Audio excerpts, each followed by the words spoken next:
राजा हमीर की शरणागत रक्षा। उस समय दिल्ली के सिंहासन पर अलाउद्दीन बादशाह था। बादशाह का एक प्यारा सरदार मोहम्मद शाह था।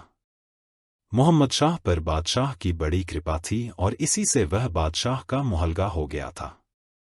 एक दिन बातें करते समय हंसी में मोहम्मद शाह ने कोई ऐसी बात कह दी कि बादशाह क्रोध से लाल हो उठा। उसने मोहम्मद शाह को फांसी पर चढ़ा देने की आज्ञा दे दी।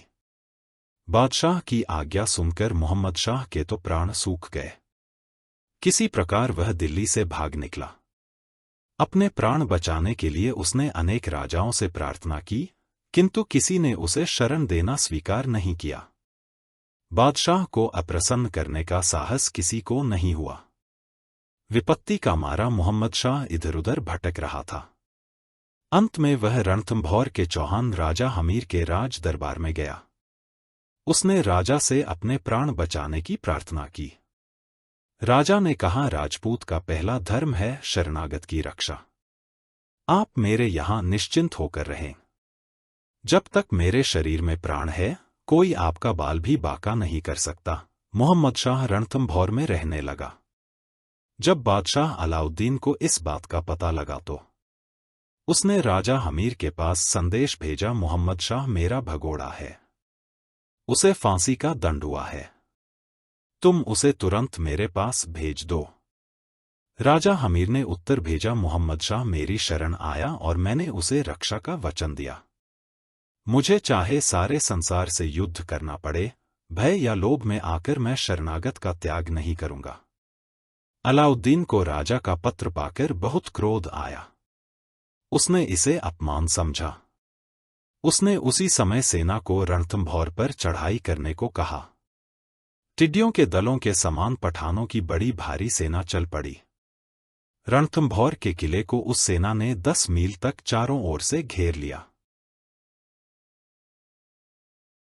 अलाउद्दीन ने राजा के पास फिर संदेश भेजा कि वह मोहम्मद शाह को भेज दे।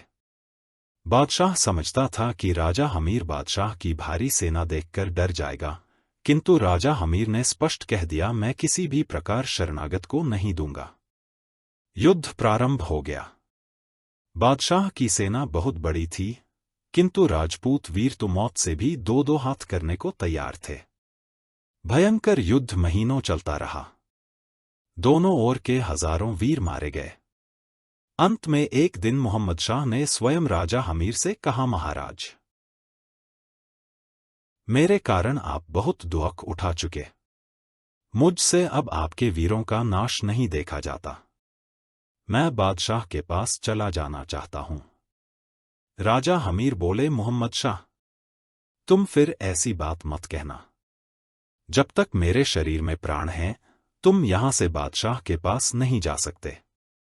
राजपूत का कर्तव्य है शरणागत रक्षा। मैं अपने कर्तव्य का पालन प्राण देकर भी करूंगा। जैसे जैसे समय बीतता गया, राजपूत सेना के वीर घटते गए। रणथंभौर के किले में भोजन सामग्री कम होने लगी। उधर अलाउद्दीन की सेना में दिल्ली से आकर नई नई टुकड़ियां बढ़ती ही जाती थी। अंत में रणथंभौर के किले की सब भोजन सामग्री समाप्त हो गई। राजा हमीर ने जौहर व्रत करने का निश्चय किया। राजपूत स्त्रियां जलती चिता में कूद गईं और केसरिया वस्त्र पहनकर सब राजपूत वीर किले का फाटक खोलकर निकल पड़े। शत्रुओं से लड़ते लड़ते वे मारे गए। मोहम्मद शाह भी राजा हमीर के साथ ही युद्ध भूमि में आया और युद्ध में मारा गया। विजयी बादशाह अलाउद्दीन जब रणथंभौर के किले में पहुंचा तो उसे केवल जलती चिता की राख और अंगारे मिले। शरणागत की रक्षा के लिए अपने सर्वस्व का बलिदान करने वाले वीर महापुरुष संसार की इस पवित्र भारत भूमि पर ही हुए हैं। हमारे चैनल नित्या कुंज को लाइक, शेयर और सब्सक्राइब करें।